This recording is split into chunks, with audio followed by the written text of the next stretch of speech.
How about we take one of my most popular shorts of all time and update and expand it? It's morphin' time!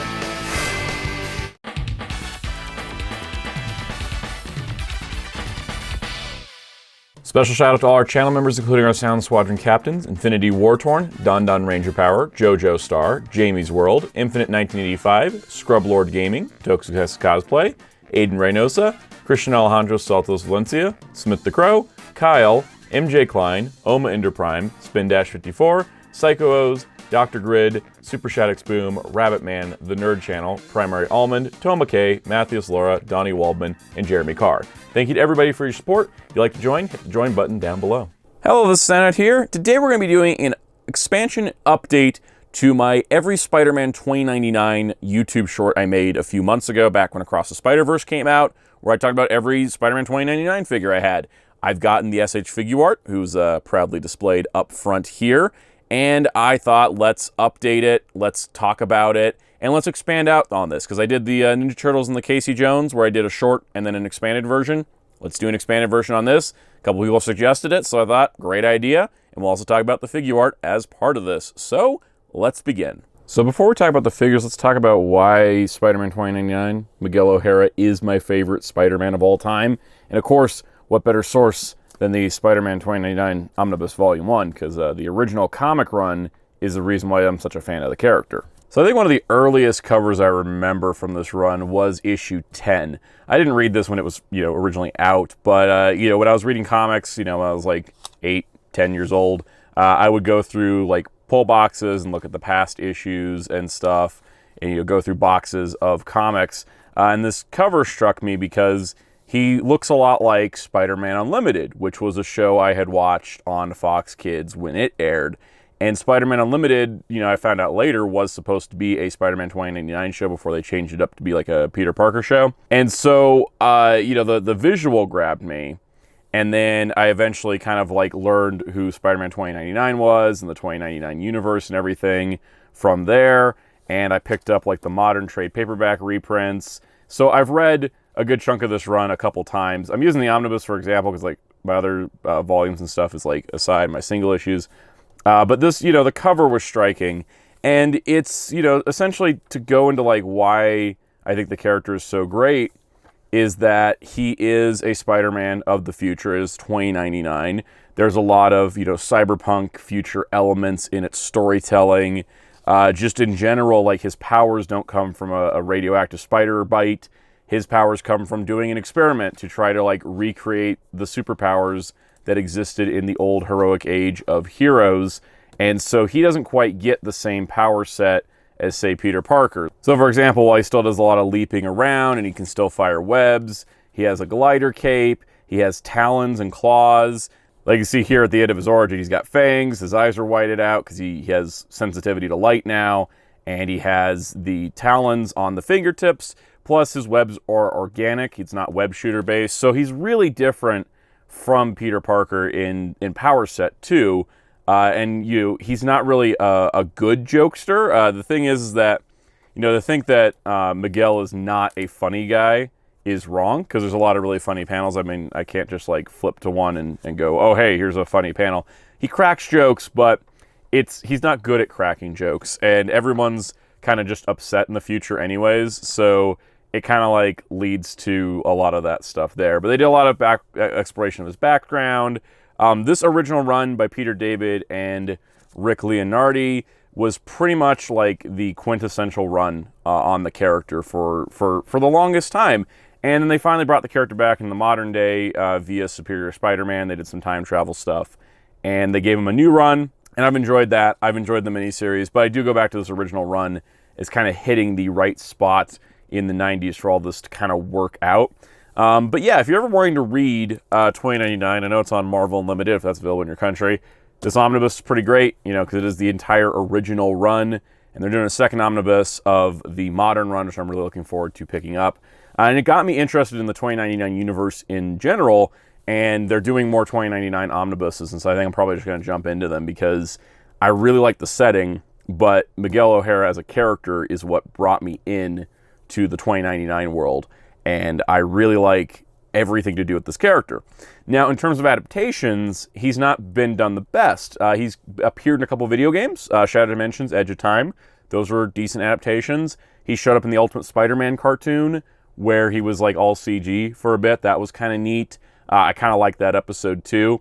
I never felt like anybody really got the personality down for him. I felt like they kept kind of making him like, oh, he's jokey like Spider-Man is, and not really getting that like he's kind of depressed because of his situation. Like his powers are his own fault, and there's no real way to get out of it.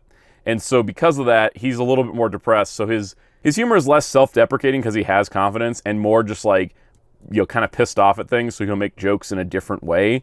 And then Across the Spider-Verse, of course, was like his big major debut outside of the comics, if I'm being honest. And Oscar Isaac, I thought, had the perfect voice. He had the perfect tone of just like he's tired.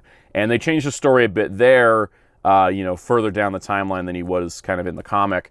But I think it was a good adaptation. It got a lot of the aspects of the character, like the grumpiness, the, you know, the powers that kind of make him a little nuts, and then still kind of kept like the core tenets of he's trying to do right, but he doesn't trust anybody else to do right besides himself, which is a very core theme in this book, that Miguel only trusts himself and like nobody else. And that's part of why, you know, the world he grew up in. And I think that's kind of really fascinating.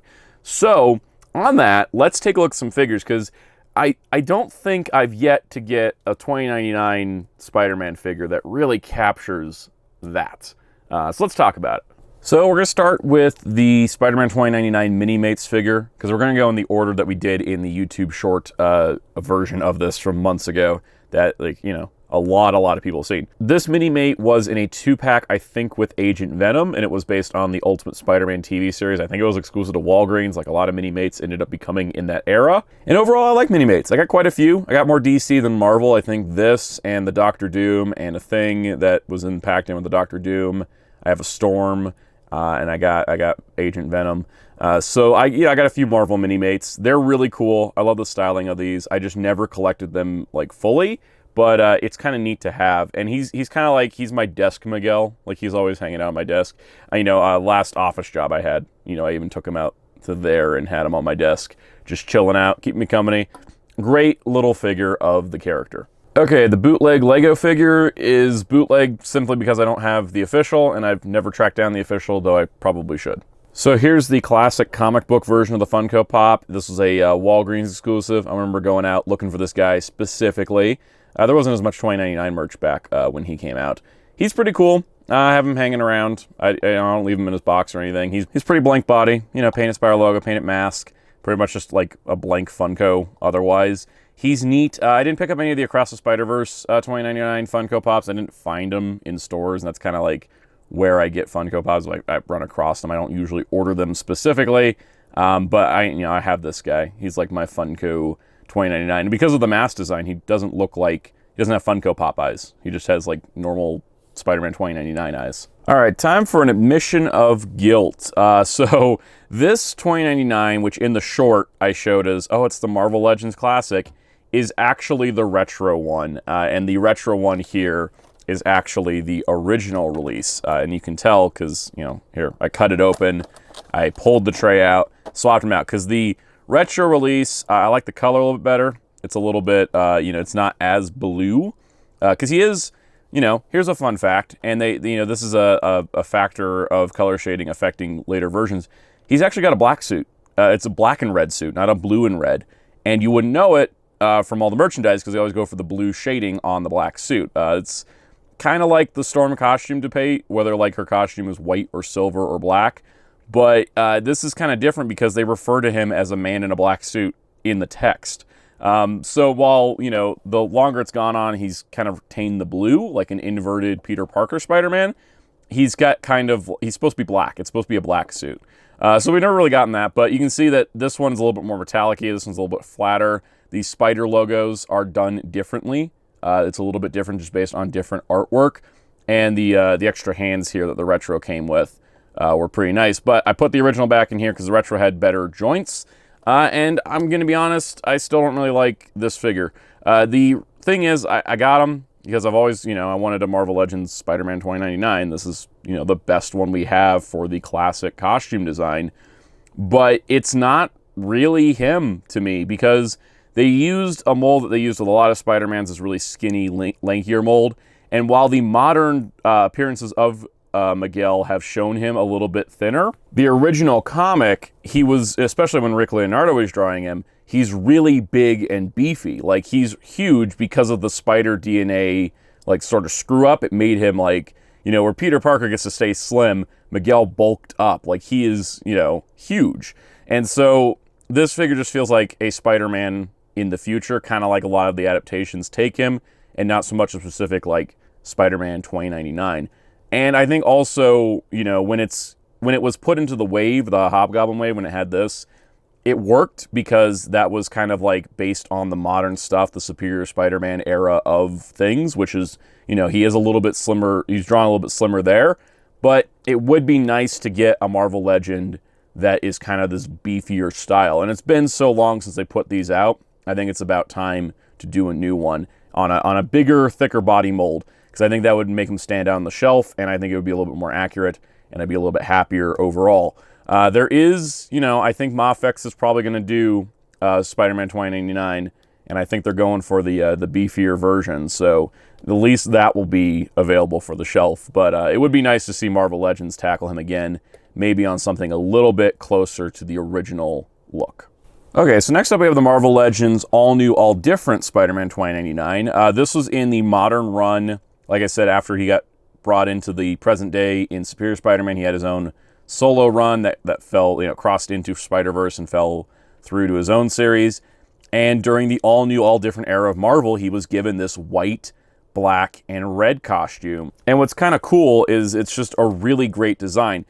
Chris Anka was the designer of this costume, if I believe correctly. Chris Anka would later go to design the Across the Spider-Verse version. But you can see, like, it's got a lot of the same elements. The way the eye shape is done, but it's, you know, updated. The chest symbol is still kind of there. It's very futuristic looking.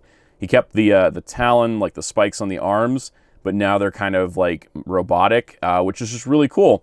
And overall, I also really like how he's built. He's actually got some muscle tone to him. He's not so lanky. This is, like, too skinny for me. This is about the right body shape.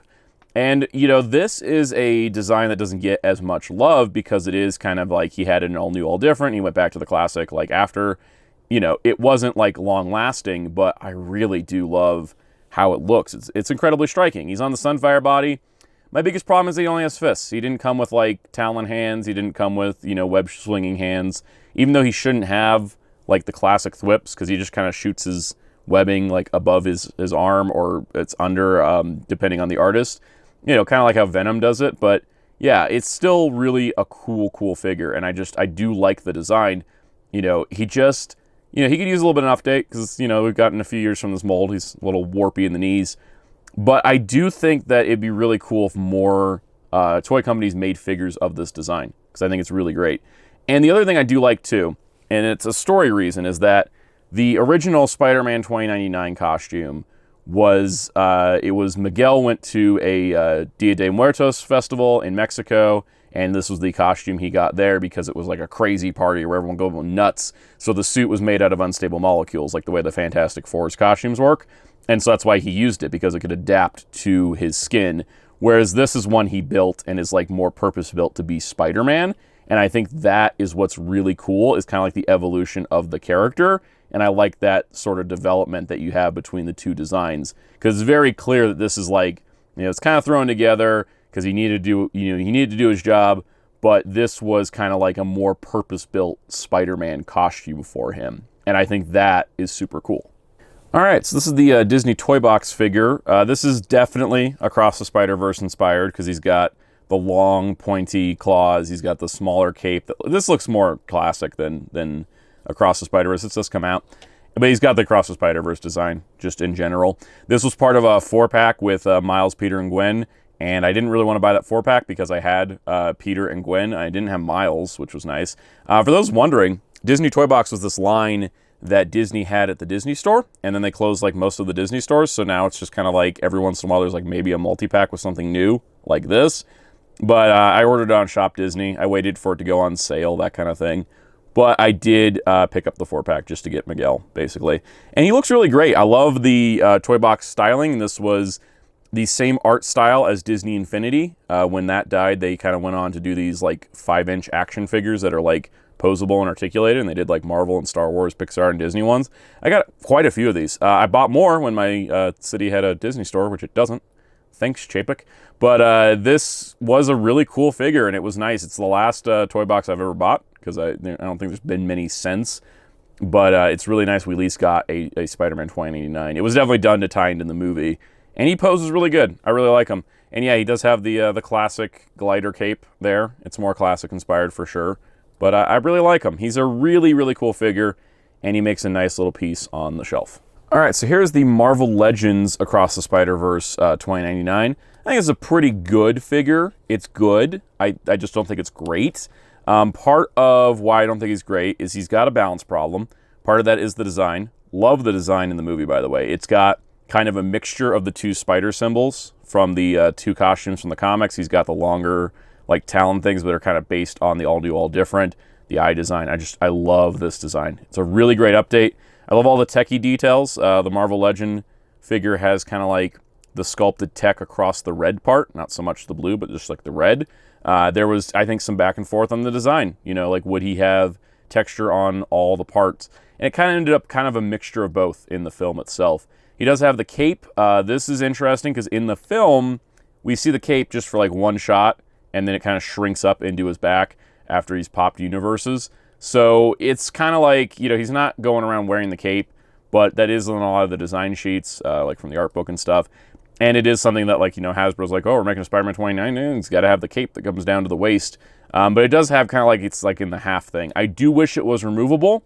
That's probably my one minor complaint with it, is it's not removable, but it does give a distinctive look because none of the other Across the Spider-Verse 2099s have the half cape look to it, which is fine. It works for me, is what I'm saying.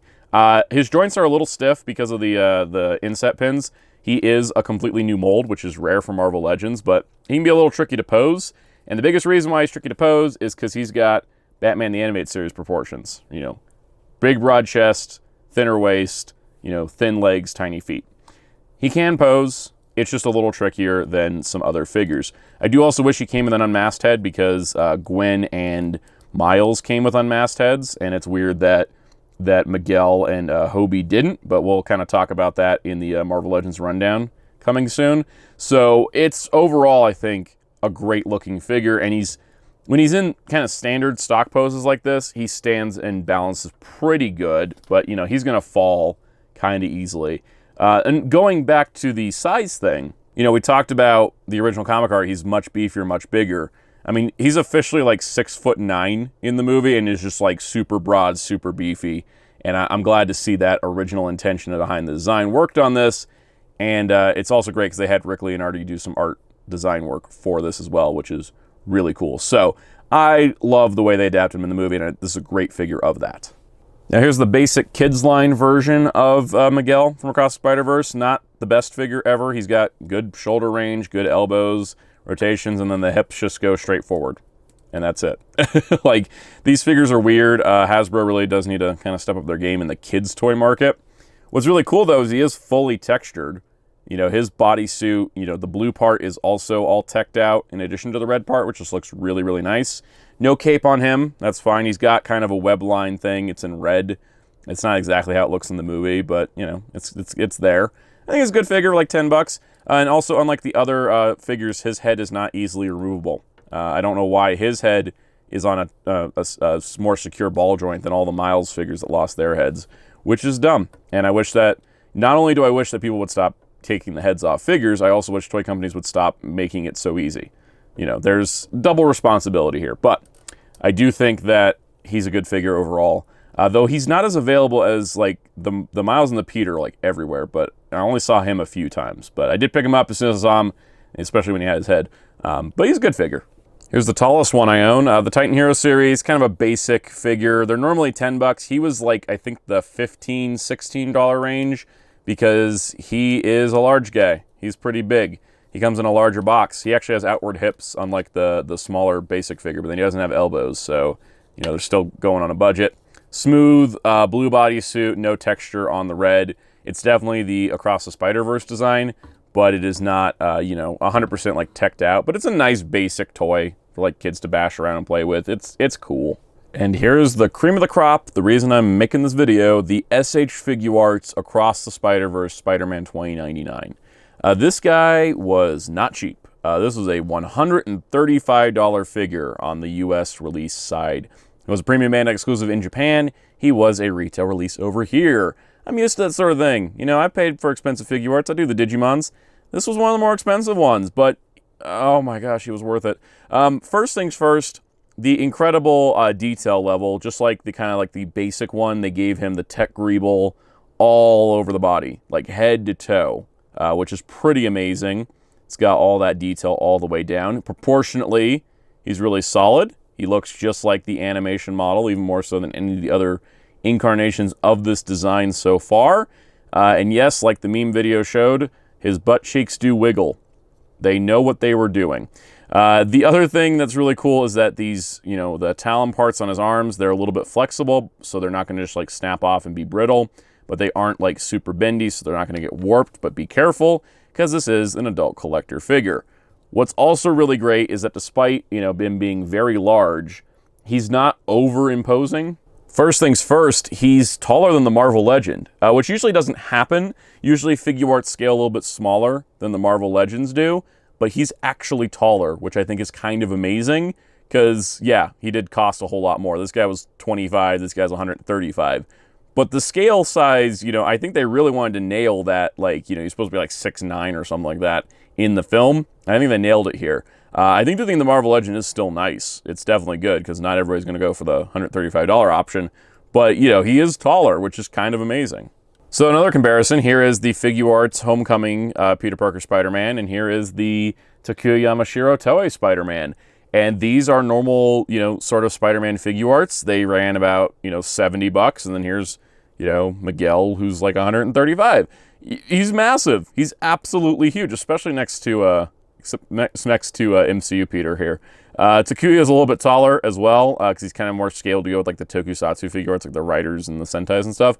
But it's just kind of amazing, like getting a Figuart that's this big, that's just kind of a normal dude that's been beefed up by spider DNA, more so than just like, yo, here's a giant armor suit. But it's kind of amazing seeing how big he is next to other Spider-Man Figuarts. So let's go over his articulation. Yes, I have tricked you all. This is a review of this 2099 Figuart that also talks about my 2099 collection and love for the character.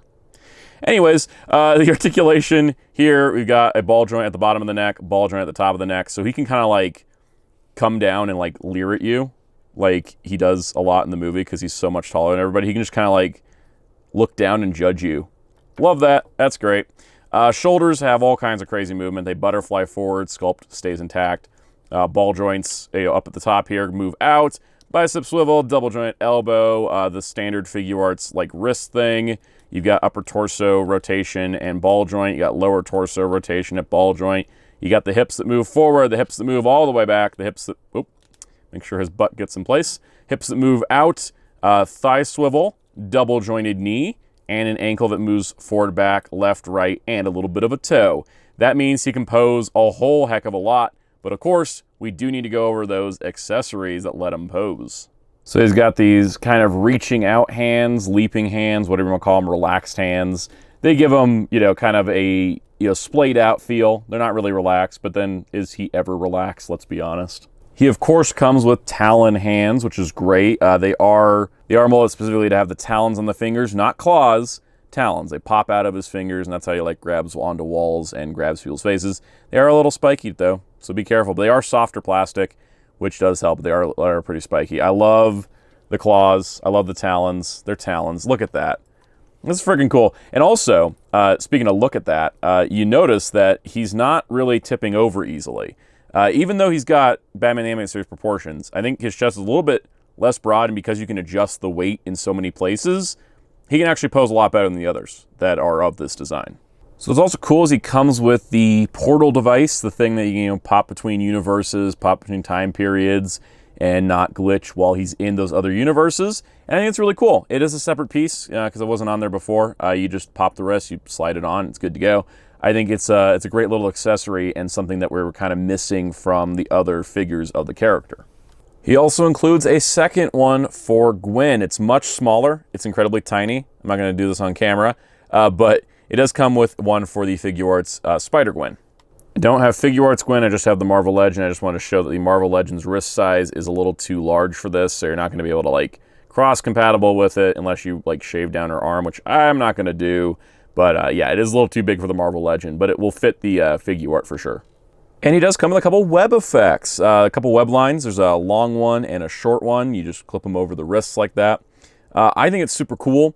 The design of the webs in the movie is interesting to me because I'm not exactly sure what's going on. It looks kind of like a digital web, kind of like how his costume is like digital matter, like a hard light programmable matter kind of thing. And I wonder if his webs are like that because of the suit and he just didn't want to use the organic webs, or he doesn't use the organic webs. I kind of hope they'll talk about it in Beyond the Spider-Verse. If they don't, it's not like a huge deal. It just looks cool. I'm just kind of curious what the exact difference is. And you can notice I did have him a little off balance there and he did start to tip. One of the things that just comes with this design. So next up is his cape. He did get the full cape. As we saw in the movie, it was long, going all the way on the ground. It's got the nice spider webbing design here. It's got kind of a transparent thing going on here. Really cool. There's a little hinge up top just to adjust it a little bit. Looks amazing. Like, this is the full-size cape before it shrunk up. You know, hopefully he uses the cape more in Beyond the Spider-Verse. But what I really do love about this is that he included it and it's more accurate, and that's kind of like the nature of Figuarts because they have longer production cycles. They can just show a prototype when the movie comes out and not actually have to release the figure for months later, so they can work off of closer to final stuff. Now, they do give you this little tool. It's this little stick. You just kind of, I think it's this end. You push in here, you pull it up. That way you can remove this little panel. And then from removing that little panel, you can just plug the cape right on like that. And then, you know, you can drape it down. He looks super, super cool. I like it. It's, you know, Across the Spider-Verse specific, and that's what I really do love about it. It just adds a lot, and it gives him some stability. That's kind of the neat part, is because the cape is, you know, dragging on the ground when he's standing tall.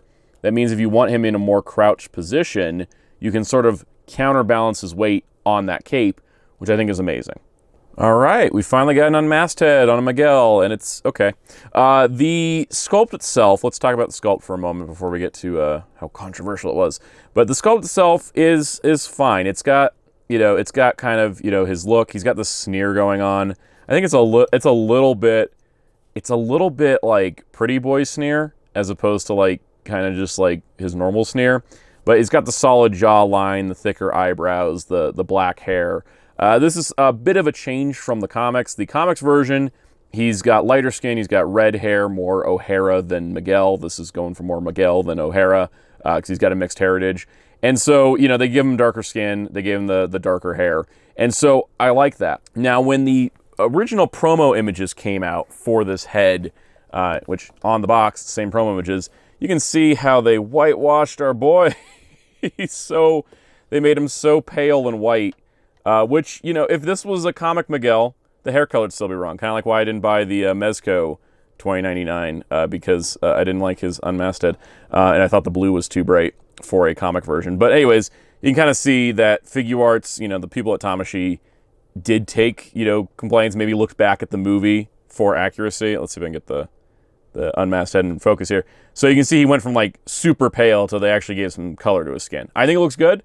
I'm not going to complain. You know, I have a similar mixed heritage to good old Miguel here, so, you know, if I'm saying it's good, take my word for it, but, you know, someone wants to talk about the shading, I mean, that's totally valid, because I think a lot of action figures do end up being lighter than the actual people they're trying to replicate. A conversation that has not been had yet that I think should be at some point. Trying to figure out the best way to do that. Leave suggestions in the comments. But anyways, I think the head turned out good. I think they got his skin color down. It may be a little lighter than it was in the movie, but he was in a lot of red light when we saw him without his mask. So, you know, I'm going to take it. I'm going to take it as a win. You know, some people may not. You know, I think the expression's still a little weird, but I do like the unmasked head overall, and I'm glad we got it. And it's like a 6 out of 10 for the unmasked head, but the overall figure package is like a 10. So to answer the question of which one is my favorite, I think the one that I spent half the video talking about is probably my favorite. Yeah, I love the Figuart. All of these are pretty good. You know, I have my gripes and quibbles with some of them. This Figuart is like the 2099 figure. At the moment, There is a very easy way that Mafex could win me over with their comic one, especially if the comic one is black.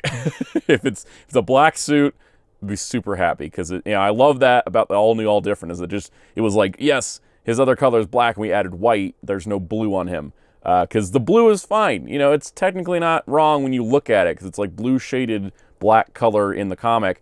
And, with Across the Spider-Verse, of course, the design is just blue. That's just what it is. So I'm happy with this figure. This is the best one to me, personally. Like, overall, I love it. The rest of these are still good, though. And I hope you enjoyed this video, because I enjoyed kind of expanding on this. I had a request to expand on this like I had expanded on the Ninja Turtles and the Casey Jones outside of just the short. Like, hey, why don't you talk about them in more detail? And then I thought, let's wait for the figure art. Let's get the whole, let's get something brand new in here. Spice it up, shine it up. So if you enjoyed this, please hit the like button so it gets out to more people on YouTube. Please leave a comment. Tell me what your favorite 2099 is. Tell me what you think of the figure art. Tell me what your favorite Spider-Man is, or Spider person, like just in general, like Spider. Which is your favorite Spider? And if you don't like comic book spiders, what's your real life Spider? Tell me in the comments. Also, hit subscribe and the notification bell so you don't miss out on future videos on the channel. And if you'd like to help support the channel directly, there are channel memberships for as little as $1 a month. You get cool perks. Starting at the $3 tier, you get early access to videos like this. So check it out at the join button or the link down below. Also, check out our live streams here on the YouTube channel, Mondays at 5 p.m. Eastern. We talk about all kinds of cool stuff. And if you want to continue the conversation, we have a Discord server in the link below. And you can find me on social media if you wish at Soundout12. Though I'm more active on Discord than I am those. You can also find my autograph designer on social media and Discord at DarkClaw643. You can find Hero Club at hero-club.com for comic book news, reviews, and more. And until next time, this is Soundout saying goodbye.